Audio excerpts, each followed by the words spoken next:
السلام علیکم۔ کیا کبھی سوچا ہے کہ اردو گرامر صرف رٹا لگانے کا نام نہیں ہے؟ نہیں، بلکہ اس کے پیچھے ایک پورا فارمولا، ایک منطق، ایک کوڈ چھپا ہوا ہے۔ آج ہم مل کر آوازوں کے اسی کوڈ کو کریک کرنے والے ہیں۔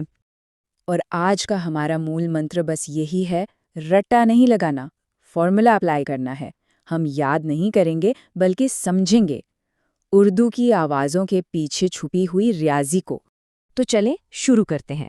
سب سے پہلے ہم آوازوں کا حساب کتاب سمجھتے ہیں، یعنی وہ بنیادی اجزاء جن سے اردو کی ساری آوازیں بنتی ہیں۔ اردو میں آواز کی بنیاد صرف 3 حروف پر ہے۔ انہیں کہتے ہیں حروف علت یعنی واؤلز۔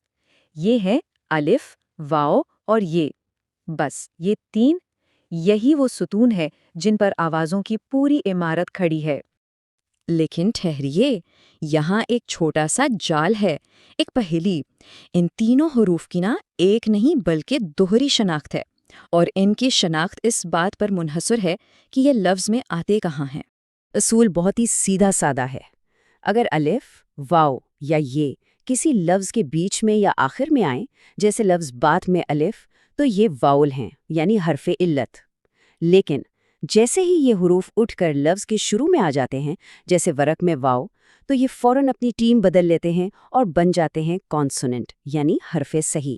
جگہ بدلتے ہی ان کا کام بدل جاتا ہے۔ اسے یوں سمجھیں، جب یہ حروف شروع میں آتے ہیں تو ان کی آواز ایک تیز ڈرم کی چوٹ جیسی ہوتی ہے، ایک کانسوننٹ، اور جب یہی حروف بیچ میں یا آخر میں آتے ہیں تو ان کی آواز ایک لمبی، ہموار بانسری کی دھن جیسی ہو جاتی ہے، ایک واول۔ چلیں لفظ وادی پر اس فارمولے کو ٹیسٹ کرتے ہیں۔ سب سے پہلے آیا واو۔ کہاں آیا؟ شروع میں۔ تو یہ کیا ہوا؟ ایک کانسوننٹ، یعنی ڈرم بیٹ۔ اس کے بعد آیا الف بیچ میں، تو یہ بن گیا واول، یعنی بانسری کی دھن۔ اور آخر میں آئی یہ، تو یہ بھی ہوئی واول، ایک اور بانسری کی دھن۔ دیکھا، ایک ہی لفظ میں پورا فارمولا کام کر رہا ہے۔ اچھا جی، اب چلتے ہیں اپنی دوسری بڑی پہیلی کی طرف، خاموش لام کا راز۔ یہ ال کی کہانی ہے، جہاں لام لکھا تو جاتا ہے لیکن کبھی کبھی بولا نہیں جاتا۔ آخر کیوں؟ یہاں ایک بڑی دلچسپ بات ہے۔ اردو کے حروف تہجی بالکل آدھے آدھے بٹے ہوئے ہیں۔ 14 حروف ایسے ہیں جو لام کی آواز کو خاموش کر دیتے ہیں، انہیں کہتے ہیں حروف شمسی۔ اور ٹھیک 14 حروف ہی ایسے ہیں جو لام کی آواز کو ظاہر کرتے ہیں، انہیں کہتے ہیں حروف قمری۔ کیا کمال کا توازن ہے! تو سوال وہی ہے، الف لکھا کیوں جاتا ہے اگر لام کو بولنا ہی نہیں؟ اسی راز کو، اسی مسٹری کو شمسی اور قمری کا نظام حل کرتا ہے۔ اب اس کا حل یہ نہیں کہ ہم 28 کے 28 حروف رٹتے پھریں، نہیں، اس کا حل ہے ایک چابی، ایک کلید، جو اس پورے سسٹم کا تالا ایک جھٹکے میں کھول دے گی۔ اور وہ ماسٹر کی وہ زبردست ہیک بس اب سامنے آنے ہی والا ہے۔ یہ رہا وہ جملہ، حق کا خوف عجب غم ہے۔ سننے میں ایک عام سا جملہ لگتا ہے نا؟ لیکن یقین کریں، یہی وہ ماسٹر کی ہے جو اس پوری پہیلی کو ہمیشہ کے لیے حل کر دیتی ہے۔ فارمولا بہت آسان ہے۔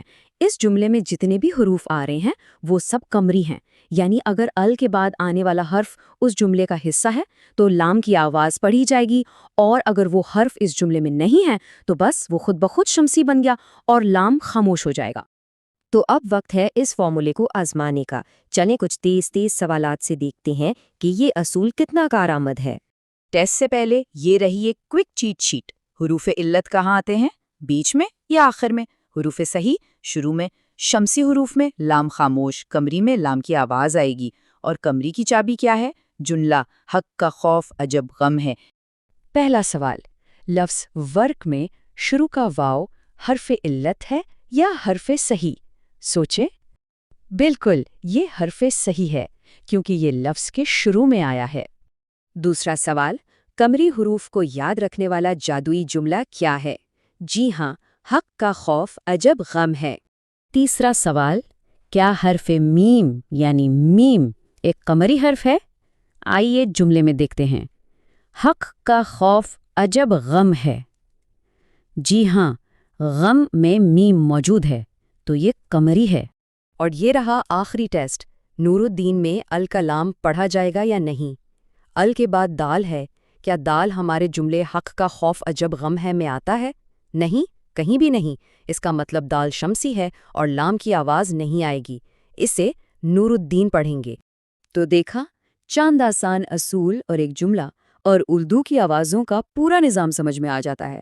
رٹا لگانے سے کہیں زیادہ آسان اور دلچسپ ہے فارمولے کو سمجھنا۔ تو کیا چوتھے دن کے لیے آگے بڑھا جائے؟